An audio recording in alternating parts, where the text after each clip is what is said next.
আজকের ক্লাসটা শুরু করা যায়। আজকে আমরা কিন্তু ডেকার্স নিয়ে পড়বো। আর ডেকার্স পড়তে গেলে আমাদের আগে যেটা জানতে হবে সেটা কি, হোয়াট ইজ রেশনালিজম। রেশনালিজম বলতে কি বোঝানো হয়, কারণ ডেকার্স একজন কিন্তু রেশনালিস্ট ফিলোসোফার ছিলেন। তো চলো, it is a theory based on the claim that reason is the only source of knowledge of the external world. বুদ্ধিবাদ কি? বুদ্ধিবাদ হচ্ছে এমন একটা তত্ত্ব যেটা দাবি করে যে বাহ্যিক জগতে জ্ঞানের একমাত্র উৎস হলো কি বুদ্ধি। Knowledge is intellectual. এরপরে যেটা রয়েছে, নলেজ ইজ ইন্টেলেকচুয়াল, জ্ঞান হচ্ছে বৌদ্ধিক, অর্থাৎ ইন্দ্রিয় নয় বরং বুদ্ধির মাধ্যম দিয়ে অর্জিত হয়। নলেজ ইজ এ প্রায়োরাই, মানে জ্ঞান হচ্ছে কিন্তু পূর্বত সিদ্ধ, অর্থাৎ অভিজ্ঞতার আগেই যখন কিছু জ্ঞান লাভ করা সম্ভব হয় যেটা বিশুদ্ধ হয় এবং পূর্বত সিদ্ধ হয়ে থাকে। এরপরে বুদ্ধিবাদীরা কিন্তু ইনটিউশনে বিশ্বাস করতেন, অন্তর্দৃষ্টিতে। তারপরে দেখো আছে claim that individuals have innate knowledge or concepts. তারা বলেন মানুষের মধ্যে জন্মগত জ্ঞান বা ধারণা, ইনেট আইডিয়াস থাকে, সহজাত ধারণা থাকে। The limits of reason are the limits of knowledge. যে জ্ঞান প্রকৃত জেনুইন তা অবশ্যই কিন্তু নিশ্চিত, কারণ তা যুক্তি নির্ভর এবং অভিজ্ঞতা নির্ভর নয় সেটা। এবং যুক্তির সীমা হচ্ছে কিন্তু জ্ঞানের সীমা। দ্য লিমিটস অফ রিজন আর দ্য লিমিটস অফ নলেজ। যুক্তির সীমায় হলো কিন্তু জ্ঞানের সীমা। আর প্রধান রেশনালিস্ট ফিলোসোফার কারা? René, Descartes, Spinoza, Leibniz. তোমাদের কোশ্চেন দেয় যে রেশনালিস্ট ফিলোসোফার কারা, এরা তিনজন কিন্তু রেশনালিস্ট ফিলোসোফার। এরপরে আমি দেখো কিছু keywords দিয়েছি ডেকার্স থেকে। Cartesian methods, criteria for truth, cogito ergo sum, Cartesian dualism, interactionism, innate ideas, factitious ideas, adventitious ideas. কিছু ইম্পর্টেন্ট বুকসও দিয়ে দিয়েছি যেগুলো দিয়ে তোমাদের কোশ্চেন দেয়। A discourse on methods, compendium musical, the rule for the directions of mind. এর বাইরে কিন্তু আর কোনো বুকস নেই, সব বুকস আমি দিয়ে দিয়েছি। Meditations on the first philosophy, the principles of philosophy, the passions of the soul, Le Monde রেগুলি। ওয়াই মেসের বুক থেকে কিন্তু তোমরা আমি আজকে পড়াবো তোমাদের। বিভিন্ন ধরনের কোর্স রয়েছে, যেমন কোর্সগুলো তুলে তোমাদের কিন্তু কোশ্চেন দিয়ে দেয়। কজিটো এরগো সাম দিয়ে দিল যে এটা কে দিয়েছে, René Descartes. It is not enough to have a good mind, the main thing is to use to it well. তোমাদের এসএলএসটি নেট সেট এক্সামে কিন্তু এরকম কোর্স তুলেও কোশ্চেন দেয়। একটা কোর্স তুলে দিল, চারজন দার্শনিকের নাম দিয়ে দিল, বলল যে এই কোর্সটা কে দিয়েছে। তাই এগুলো কিন্তু একটু পড়ে রাখবে। তারপরে আমি আসবো হচ্ছে ইন্ট্রোডাকশনস। ইন্ট্রোডাকশনে আসবো, একটু বলে নিই যে ইন্ট্রোডাকশনটা। 1596 খ্রিস্টাব্দের 31শে মার্চ কিন্তু ফরাসি দার্শনিক রেনে ডেকার্ট কিন্তু লা হায়াতে জন্মগ্রহণ করেছিলেন। কোথায়? লা হায়াতে। লা হায়াতে কিন্তু ডেকার্ট কিন্তু জন্মগ্রহণ করেছিলেন। এবং 1650 খ্রিস্টাব্দের 1 ফেব্রুয়ারি সুইডেনের স্টকহোলমে কিন্তু তার মৃত্যু হয়। তিনি কিন্তু দেহ মনের স্বাতন্ত্রতা মানে দ্বৈতবাদের তিনি কিন্তু প্রবক্তা ছিলেন। এবং ডেকার্ট কিন্তু তার যে ফার্স্ট রচনা ছিল রেগুলি, সেটা কিন্তু তার একটা অসম্পূর্ণ রচনা ছিল, যেটা তার মৃত্যুর পর 1701 খ্রিস্টাব্দে প্রকাশিত হয়। ডেকার্ট কিন্তু একজন বুদ্ধিবাদী দার্শনিক ছিলেন এবং ডেকার্টের লক্ষ্য ছিল দর্শনেও গণিতের মতো কিন্তু সুনিশ্চিত সার্বিক জ্ঞান লাভ করা। এই জন্য তিনি তার দর্শনে কিন্তু গাণিতিক অবরোহ পদ্ধতি প্রয়োগ করতে চাইছিলেন। এবং ডেকার্টের সময়ে যে ডেকার্টের যে একটা নতুন বিচার পদ্ধতি প্রয়োগ করেছিলেন, মানে ডেকার্ট কিন্তু একটা নতুন বিচার পদ্ধতি প্রয়োগ করেছিলেন। সেই সময় কিন্তু ইউরোপে যে ধর্মীয় গোঁড়ামি এবং অন্ধ কুসংস্কারের যুগ ছিল, যেমন সেন্ট অ্যানসেলম অ্যাকুইনাস, তারা কিন্তু ইউরোপে এই অন্ধ কুসংস্কারকে প্রতিষ্ঠা করেছিল। ঠিক আছে, যেমন খ্রিস্ট ধর্মের বিভিন্ন জিনিস কিন্তু তারা প্রতিষ্ঠা করেছিল। এই ডেকার্টের সময় থেকে কিন্তু এই কুসংস্কারের যুগ শেষ হয়ে গেছিল এবং দর্শন চিন্তার ইতিহাসে কিন্তু একটা নবযুগের সূচনা হয়েছিল। এবং ডেকার্ট কিন্তু এই মেডিটেশন গ্রন্থে দর্শনকে গোড়া থেকে শুরু করার প্রবণতা দেখিয়েছিলেন। এরপরে আমরা যেটা আসবো ডেকার্সের মেথডস, যেখান থেকে তোমাদের কিন্তু অনেক কোশ্চেন দেয়। দ্য মেথডস অফ ডেকার্স, ভালোভাবে কিন্তু এটা শুনবে। Descartes was very much worried by the uncertain state of the philosophy in his times. He saw that philosophy was cultivated for many centuries by the best minds that had ever lived, and there was yet not a single proposition in it which was not under dispute. Descartes দর্শন চর্চা করতে গিয়ে কিছু বিষয় কিন্তু অরিড বলেন, এবং তিনি দেখলেন যে তার ইতিপূর্বে বহু শতাব্দী ধরে কিন্তু এই দর্শন চর্চা হয়ে আসছে, এবং ডেকার্টের পূর্ববর্তীতে পারমানাইডিসের মতো দার্শনিক কিন্তু অ্যানসিয়েন্ট গ্রিক ফিলোসফিতে আমরা দেখতে পেয়েছিলাম। ডেকার্ট বলেছিলেন যে কোনো দার্শনিকই কিন্তু দর্শন বিষয়ে কোনো নিশ্চিত সিদ্ধান্ত দিতে পারেননি। কোনো দার্শনিক কোনো বচনকে তারা নিশ্চিত সত্যতার ভিত্তিতে প্রতিষ্ঠা করতে পারেননি। তিনি কিন্তু কখনো হতাশ হননি। এটা ওয়াই ম্যাসির কিন্তু 201, ঠিক আছে? এটা কিন্তু ওয়াই ম্যাসির সরি 201 না, 199 পেজে ম্যাথডস একদম প্রথমেই, রেনে ডেকার্সের দ্য ম্যাথডস অফ ডেকার্স একদম প্রথমেই রয়েছে পেজটা ওয়াই ম্যাসি বইটাতে। তিনি কিন্তু কখনো হতাশ হননি। However, Descartes did not despair of knowledge, and knowledge for him must attain a certitude equal to that of the demonstrations of arithmetic and geometry.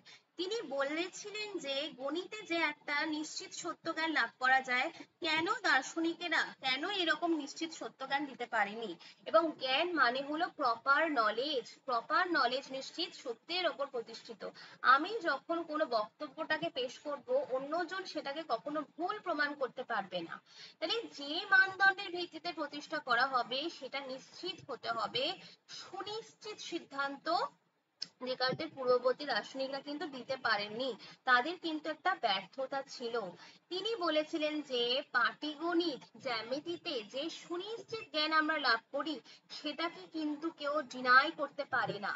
Descartes বলছে যে দর্শনেও কিন্তু সুনিশ্চিত সিদ্ধান্ত প্রতিষ্ঠা করা সম্ভব, যদি আমাদের এনকোয়ারি প্রসেসটা ঠিক মতো থাকে, যদি আমরা সঠিক পদ্ধতি দর্শনে প্রয়োগ করতে পারি, যদি আমরা কোনো অ্যাপ্রোপ্রিয়েট মেথড গুলোকে ব্যবহার করতে পারি, কোনো অ্যাপ্রোপ্রিয়েট মেথডকে যদি আমরা ব্যবহার করতে পারি, তাহলে কিন্তু দর্শনেও সত্য জ্ঞান প্রতিষ্ঠা করা যাবে।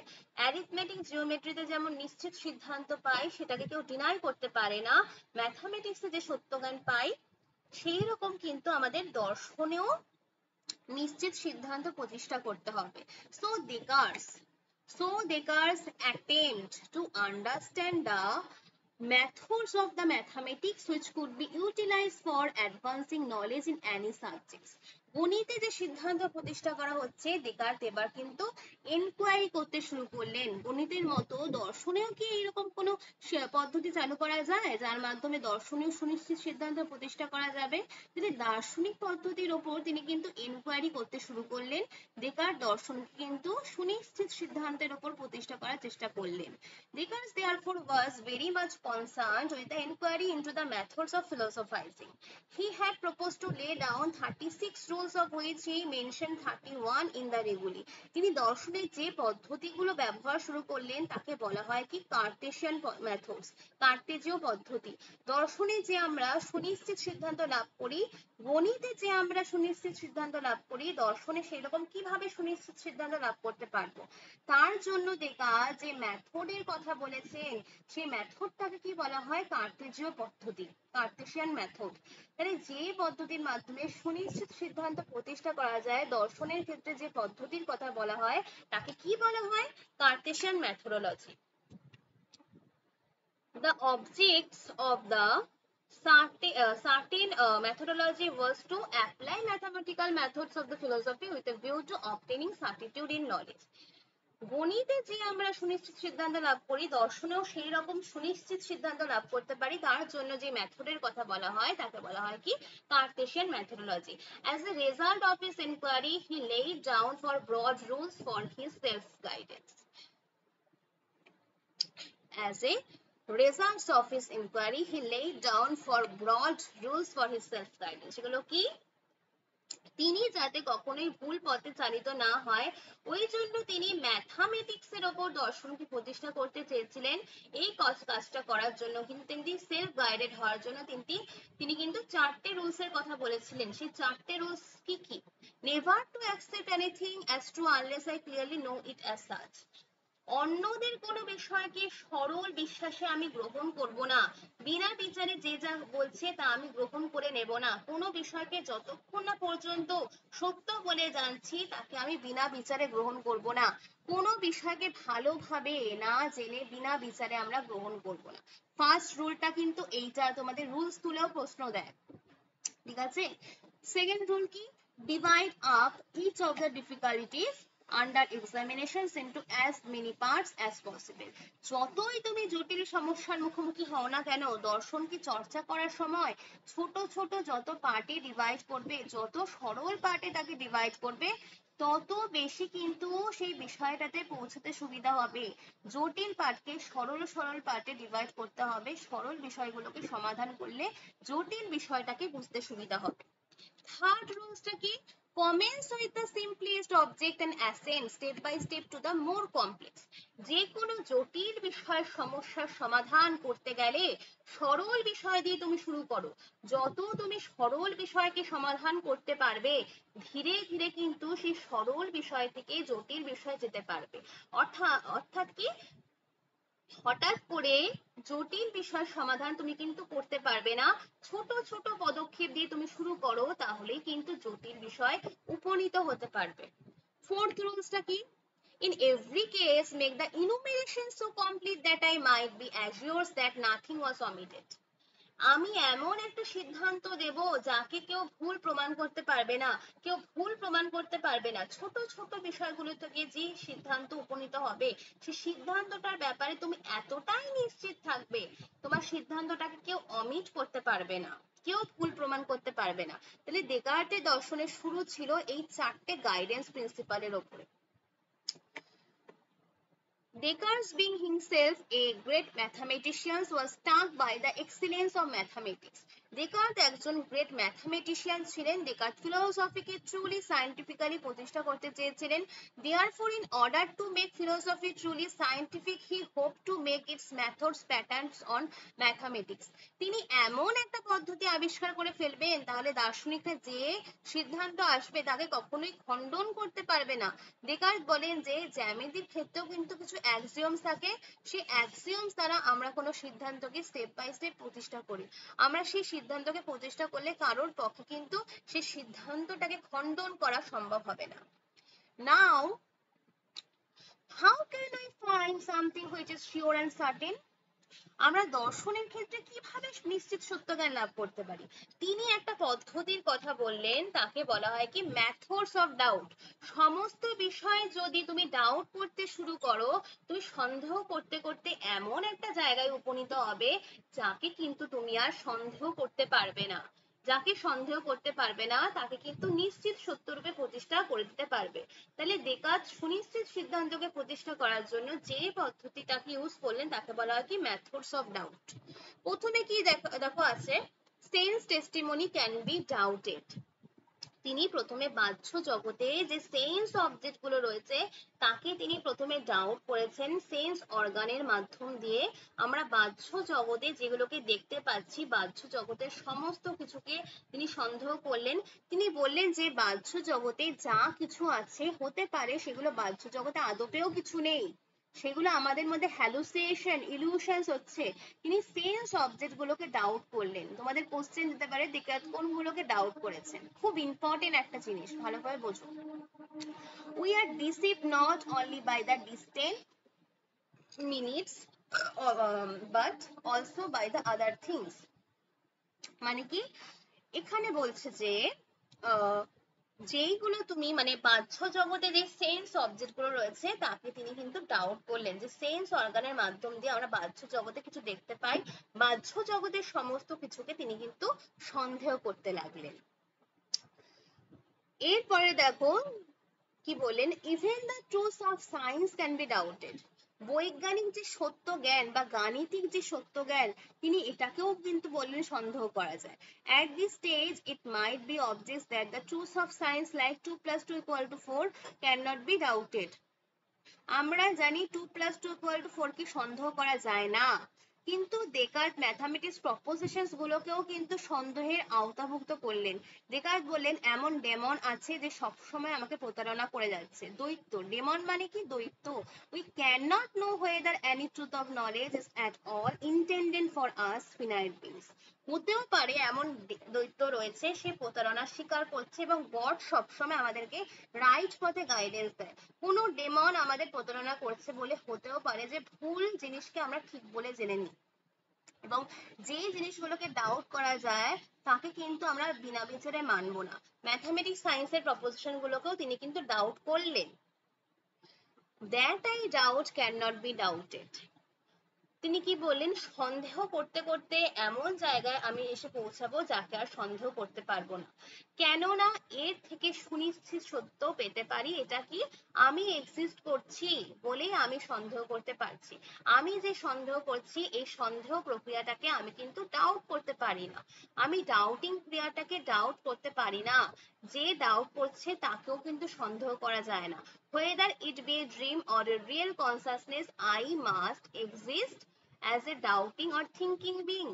চিন্তার পেছনে, আমি যে চিন্তা করি সেটার পেছনেও কিন্তু আমার অস্তিত্ব আছে বলেই আমি সেটাকে সন্দেহ করছি। মানে সন্দেহের কর্তা ডাউটিং থিঙ্কিং বিং কে ডাউট করা যাচ্ছে না। ধরা যাক কোনো দৈত্য আমাকে প্রতারণা করছে, থিঙ্কিং করতে গেলেও কিন্তু ডেমন আমার অস্তিত্ব নিশ্চিতভাবে প্রতিষ্ঠিত করা হচ্ছে। তাহলে আমি প্রতারিত হতে গেলেও আমার অস্তিত্বটাকে কনফিডেন্টলি প্রতিষ্ঠা করা হচ্ছে, যাকে কোনো দিনই ডাউট করা যায় না।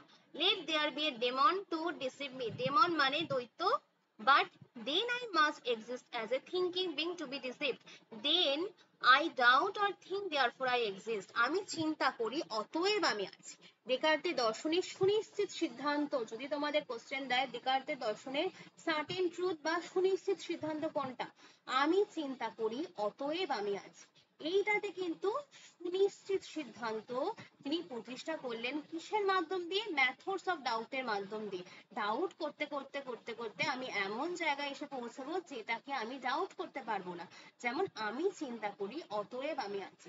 তিনি বললেন জগতে যে কোনো বিষয়কে সন্দেহ করা যায়, কিন্তু বিনা বিচারে আমরা কোনো কিছুকে মেনে নেব না। Cogito ergo sum is the one certain truth which may be taken as the foundations of the philosophy. ডেকার্টের দর্শনে কিন্তু ভিত্তি প্রস্তর স্থাপিত হয় তার এই মেথডস অফ ডাউটের মধ্য দিয়ে। তার দর্শনের ভিত্তি প্রস্তর কজিটো এরগো সাম, আমি চিন্তা করি অতএব আমি আছি, কোনো বিষয়কে আমি বিনা বিচারে গ্রহণ করব না। তিনি কিন্তু এটা বলবেন তার দর্শনের সত্য কিন্তু সব থেকে সার্টেন ট্রুথ, আমি চিন্তা করি অতএব আমি আছি। ডেকার্ট কিন্তু সংশয়বাদী দার্শনিক ছিলেন না, তিনি কিন্তু স্কেপটিক ছিলেন না। তোমাদের কোশ্চেন দিতে পারে ডেকার্ট কি একজন সংশয়বাদী দার্শনিক, তিনি কিন্তু স্কেপটিক ছিলেন না। ঠিক আছে, এরপরে আমরা ডেকার্টে আরো জিনিসে পড়বো, কজিটো এরগো সাম, আরো অনেক কিছু আছে, কার্টেসিয়ানস মেথডস রয়েছে, ক্রাইটেরিয়া ফর ট্রুথ, ডেকার্টের দর্শনে ঈশ্বর রয়েছে, সেগুলো আরো ক্লাসে পড়বো। আমাদের এসএলএসটি নেট সেটের পেইড ক্লাস শুরু হয়ে গেছে, তোমরা এখনো যারা চাইছো ক্লাসগুলোতে জয়েন করবে, ডিটেলসে পড়তে চাও, আর আমাদের ইনস্টিটিউটে কিন্তু সবকিছু ডিটেলসে বলা হয়। তুমি 10 বার নয় 12 বার নয়, যতবার বুঝতে পারবে না ততবার কিন্তু সেই ডাউট গুলোকে ক্লিয়ার করে দেওয়া হয়। তো এখনো যারা চাইছো এই ক্লাসগুলো জয়েন করবে তারা কিন্তু আর বেশি দেরি করো না, 8100091267 এই নাম্বারে কিন্তু কন্টাক্ট করে নাও, তোমাদের বলে দেওয়া হবে অ্যাডমিশন প্রসিডিউর। ঠিক আছে, তাহলে আজকে এইটুকুনি থাক। আমাদের ইউটিউব চ্যানেলটাকে তোমরা কিন্তু সাবস্ক্রাইব করে রাখো, কারণ যে কোনো ভিডিও আসলে কিন্তু তোমরা তখনই সেটা দেখতে পারবে। সেই জন্য আমাদের ইউটিউব যে চ্যানেল ফিলোসফি পাথওয়েজ, সেটা কিন্তু তোমরা সাবস্ক্রাইব করে রাখো এক্ষুনি। ঠিক আছে, ওকে, তাহলে আজকে এইটুকুনি থাক।